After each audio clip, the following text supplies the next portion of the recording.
今日係2月4日，常年期第4週星期3。今日嘅聖言金句係：這人不就是那個木匠嗎？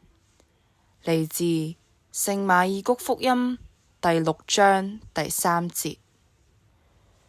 今日靈火運動為大家提供嘅默想主題係傲慢與偏見。納匝肋嘅人認為耶穌只係一個木匠，冇受到高深嘅教育，亦都唔識得大道理。當時有唔少人都輕看納匝肋嘅人，佢哋唔相信納匝肋會有好事，更加唔會出先知。耶穌冇受到尊敬，係由於本鄉人對納匝肋人嘅偏見。法利賽人認定加里肋亞唔會出先知，更加係出於佢哋嘅傲慢。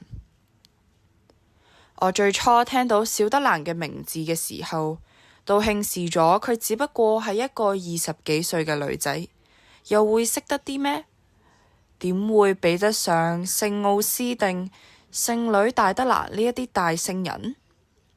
後來先知道小德蘭，我的聖召就是愛呢一句說話，對於基督宗教，尤其係天主教會，產生咗深遠又廣泛嘅影響，令我心入邊覺得非常慚愧。事實上，小德蘭都同意咗我嘅偏見，謙稱自己只係小花，比唔上嬌艷嘅玫瑰、純白嘅百合，但仍然有細小紫羅蘭嘅甘美香色，以及初菊嗰種動人嘅純樸。佢更加提醒咗我哋話，如果呢一啲小花都要做玫瑰，咁大自然就會失去佢春天嘅燦爛外衣。聖女小德蘭嘅解釋令我無地自容。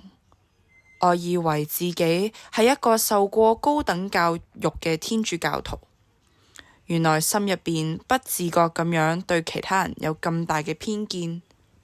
可能係因為我嘅傲慢，唔肯去接受一個冇讀過大學嘅人都比我識得更多。好彩小德蘭唔介意我對佢嘅偏見。佢話，如果全世界都開始注意我，稱揚我，向我致很多讚美之詞，那也不能再為我已有的滿足上增加虛偽的一滴。